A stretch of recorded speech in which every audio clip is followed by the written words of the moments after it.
What's up, what's up? We're going to look at exponential antiderivatives now. And before we do, I'm going to put a little problem up, and if you solve it, you can tell me what it is tomorrow. All right, so you can pause it and copy this down and tell me what the answer is tomorrow. We're going to go ahead and get rid of that now. And we're going to look at what we did last semester was take the derivative of e raised to the x. And when you did that, you got e to the x. So it wasn't the most exciting derivative in the world. And not surprising that the antiderivative of e to the x. So what function, when you take the derivative, gives you e to the x? Oof, exciting. It's e to the x, but don't forget to add a constant. So that is one antiderivative dealing with exponentials, but you'll notice that on that antiderivative rule, just like when we did derivatives, it was just e to the x. So what do you do if you've got something more complex than just x as the exponent? And the answer to that is using U-Substitution. So take a look at this example. You're going to notice that I've got the integral of x times e to the 4 minus 2x squared, all dx. And if we use a U-Substitution, reminder, there is no product rule or chain rule or quotient rule for antiderivatives. You have to use U-Substitution. So we're going to use 4 minus 2x squared.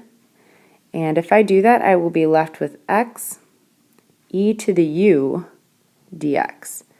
So just like we were doing with our last unit, we're going to reorganize this so it's e to the u x dx. I don't like that there are x's here, so I'm going to underline those, and that's what I'm going to have to get rid of. We're going to use our original function where we said let u equal 4 minus 2x squared, and we're going to take the derivative of that with respect to x. And we'll get a negative 4x squared, or negative 4x, excuse me. So we'll have du equals negative 4x dx. And if you take a look over at our original integrand, we were trying to get rid of x dx, and there it is. So let's go ahead and isolate that. We'll have negative 1/4 du equals x dx. All right, so if we substitute that in, we'll have e to the u times a negative 1/4 du. And just like before, you can pull out the negative 1/4.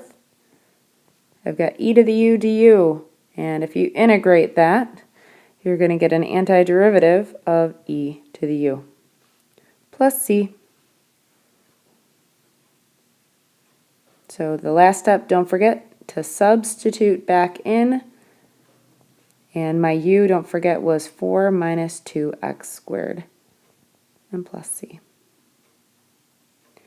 So that is just introducing one more antiderivative rule, and that's the antiderivative of e to the x is e to the x plus c. I'd like you to press pause now and do the practice problems on this page, and I'm going to put the solutions in about 5 seconds. So hit pause now, please.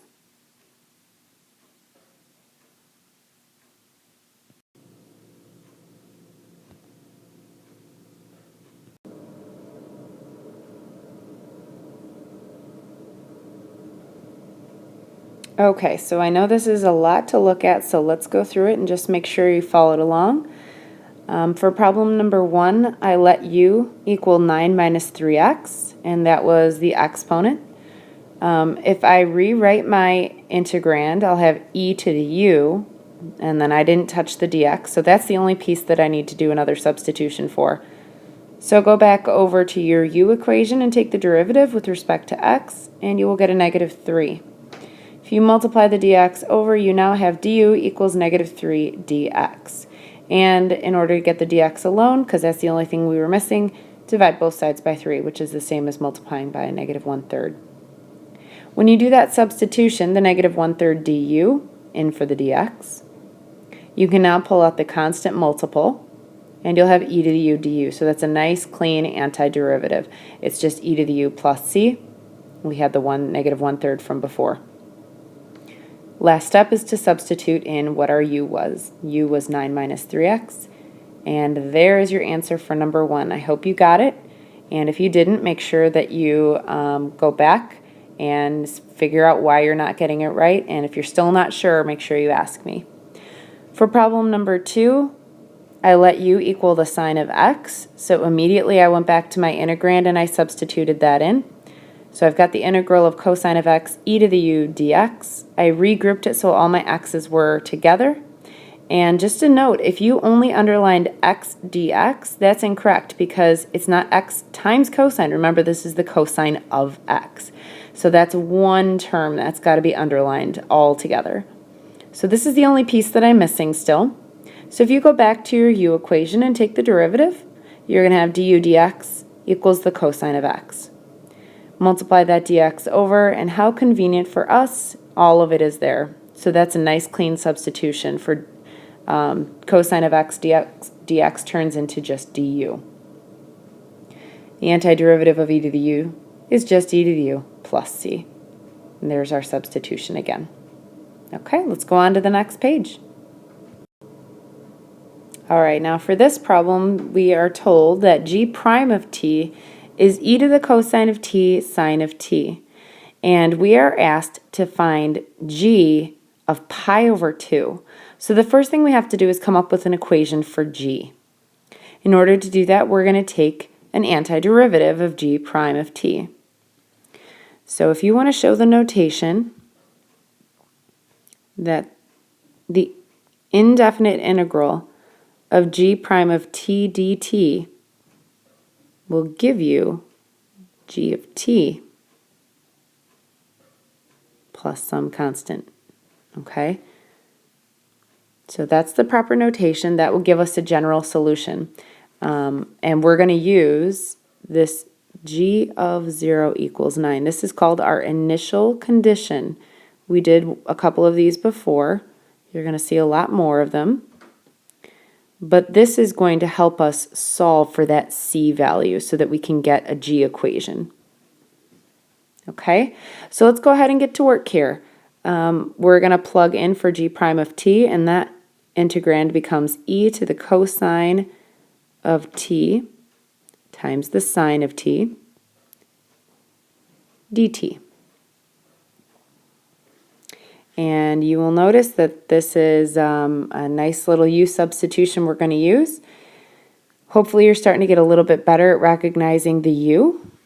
We're going to let u equal the cosine of t this time, because that's up in the exponent.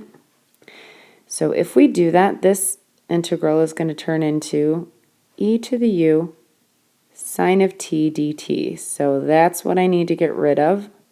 All that stuff over there, the sine of t dt. So we're going to use our derivative of our u function to help us out with that. So du dt, the derivative of the function u with respect to t for time, is going to equal, now this is where everyone gets confused with the derivatives and antiderivatives, positives and negatives. The derivative of cosine is negative sine of t. Okay, so that means that du equals negative sine of t dt. We're almost there exactly. We just needed the sine of t dt. So in order to get that to be an exact substitution, we're just going to make the du negative. Divide both sides by -1. So we'll have a nice clean substitution here. I don't know why I keep saying nice clean substitution, people. I don't know. Just bear with me. So we've got an e to the u, and then we're going to have a negative du. Now, in order to make it look proper so that it doesn't look like minus du, we're going to put the negative out in front.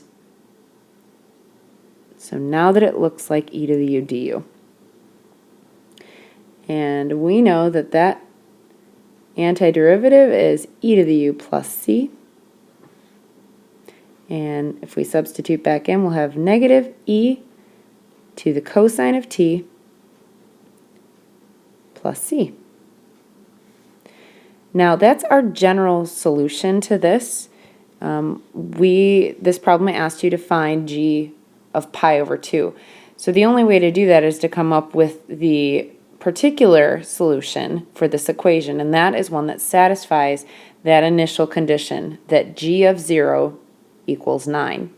Okay, so 0 is a t value and 9 is our g value. So we're going to go ahead and remember that this equals g of t.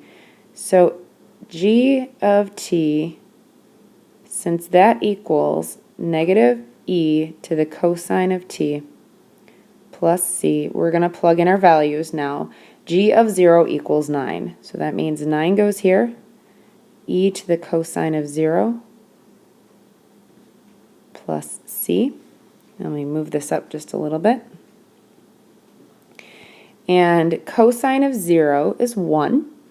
So we're just going to have 9 equals e plus c. And remember, we're trying to solve for our constant c.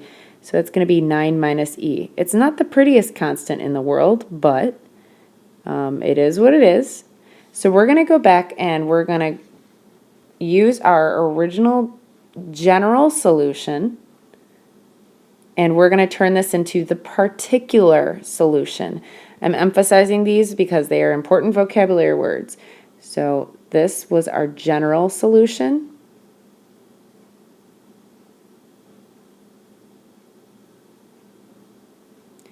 And we make it a particular solution by substituting in that initial condition of 0, 9.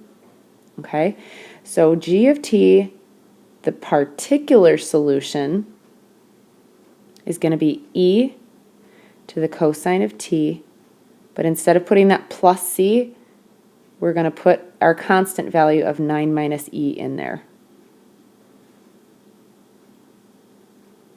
Okay, so that's the particular solution.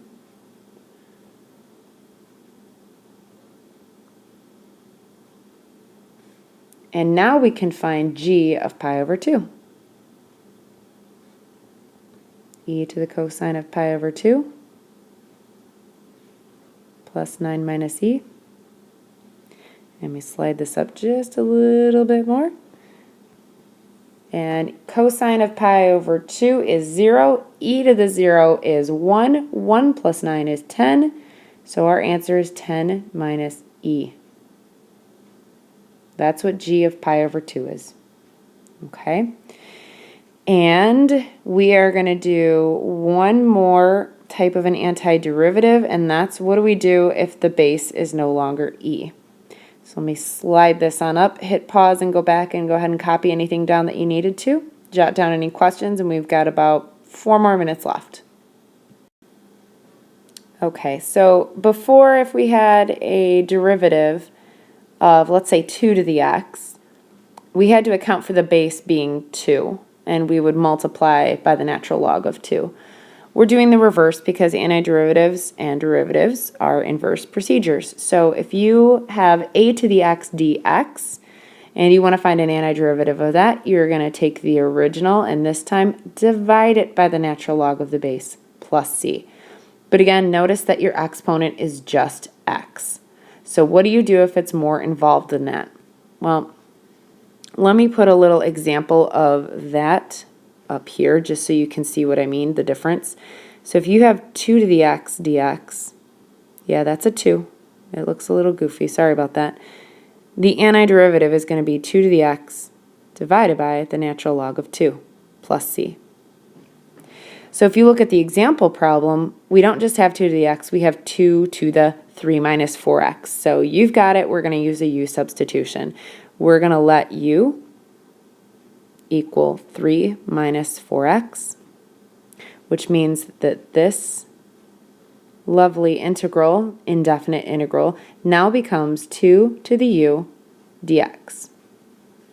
You cannot mix variables together when you are doing this type of an antiderivative, so we're going to use our u equation again to help us out with that substitution.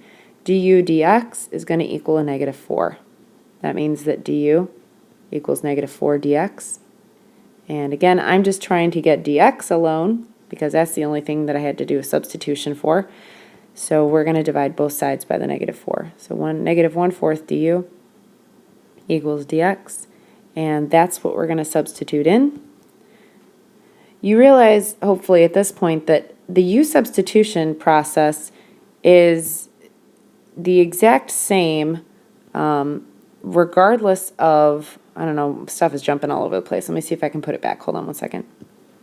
Okay, I was trying to say before I so rudely interrupted myself, was the whole process of the U-substitution is the same regardless of whether you're dealing with trigonometric functions, power functions, exponentials, it's all the same. You need to get the integrand so that it is in a form that you can use just a very simple antiderivative rule. Okay, so for this one, we now have 2 to the u times a negative 1/4 du. You can pull the negative 1/4 out to the front. You cannot pull the 2 out to the front. 2 is the base. It is not being multiplied. And at this point, this is where you're going to use that antiderivative rule that we just did. Hopefully you can see that 2 to the u du is the exact same as 2 to the x dx. It's just a different variable, but the idea is the same. You are finding the antiderivative of 2 to the u, 2 to the x. So it's the same, so we can use that rule. We've got a negative 1/4. The antiderivative of 2 to the u is 2 to the u divided by the natural log of 2 plus c.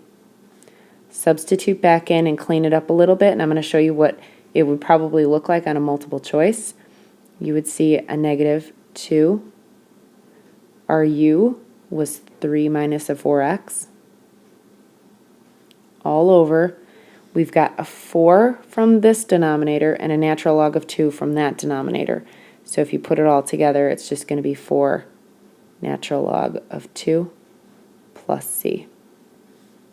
Okay, and not that I would expect them on a multiple choice to do this, but you never know. I just want to remind you of one little thing, and that is your properties of logarithms are not going to go away. So I'm going to go ahead and call this my final answer. If this were a multiple choice, perhaps you might also see it as the natural log of 16. And I am hoping that someone tomorrow will start off the class by saying, I know how you got that natural log of 16, Miss Edwards. Yahoo! All right, guys. See ya.